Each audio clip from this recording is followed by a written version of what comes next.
নাম বলতে बहुत बहुत धन्यवाद। এদিকে ঘোরো, এইদিকে এইদিকে।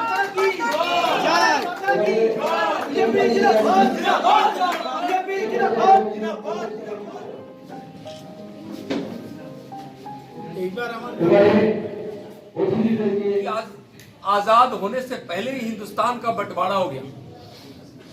15 अगस्त 1947 को देश को आजादी मिली। उसके पहले ही 14 अगस्त को एक पाकिस्तान अलग देश बनकर खड़ा हो गया। एक बड़ी भूल थी, एक बड़ी भूल थी। हम उस भूल में जाना नहीं चाहते, लेकिन उसका कितना नुकसान हिंदुस्तान को हुआ है। और यहाँ की मुख्यमंत्री महोदया ममता बनर्जी जी के कारनामों से, कदमों से, उनके तुष्टीकरण से, सत्ता लोलुपता से जो पश्चिम बंगाल को तो नुकसान पहुंच ही रहा है, साथ साथ इस देश को भी नुकसान पहुंच रहा है। पश्चिम बंगाल एक बड़ा राज्य है, सांस्कृतिक राज्य। स्वतंत्रता के संग्राम में पश्चिम बंगाल का सबसे ज्यादा योगदान है। हमारे जनसंघ के प्रथम संस्थापक श्यामा प्रसाद मुखर्जी जी इस देश की एकता और अखंडता के लिए अपने आप को बलिदान कर दी। आज उस पार्टी के कार्यकर्ताओं की हत्या यहाँ हो रही है। 130 से ज्यादा भारतीय जनता पार्टी के कार्यकर्ताओं की हत्या हो गई। क्या हिंसा की प्रवृत्ति रखने वाली सरकार कभी न शांति दे सकती है, नहीं राज्य में समृद्धि ही ला सकती है, नहीं विकास ही कर सकती है। आप देखिए, इस पर पश्चिम बंगाल के भाइयों बहनों को विचार करना चाहिए। आज जिस प्रकार से आप देख रहे होंगे कि हर क्षेत्र में सामान्य जन तृणमूल टोलाबाजी टैक्स, आज छोटे छोटे दुकानदारों से, छोटे छोटे सब्जी बेचने वाले, खुमचा बेचने वाले लोगों से तृणमूल कांग्रेस के लोग मोहल्ले में टैक्स वसूल रहे हैं।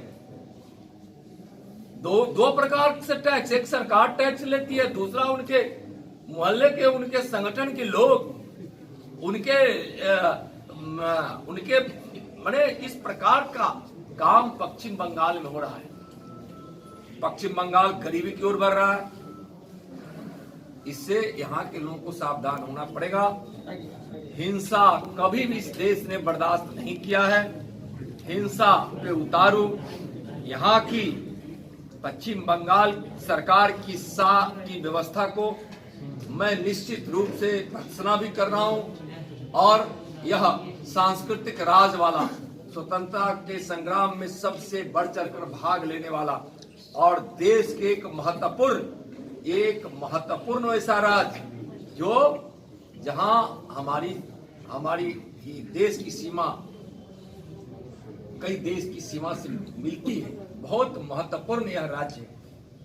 इसलिए यहाँ के लोगों की समृद्धि, यहाँ के लोगों के सम्मान और यहाँ के लोगों की सुरक्षा, यहाँ के नौजवानों को रोजगार और माननीय प्रधानमंत्री नरेंद्र मोदी जी की 80 कल्याणकारी, गरीबों के जीवन में खुशियां देने वाली लाभकारी योजनाओं से इस बंगाल को वंचित रखी हुई ममता बनर्जी जी की सरकार के दिन पूरे हो गए हैं।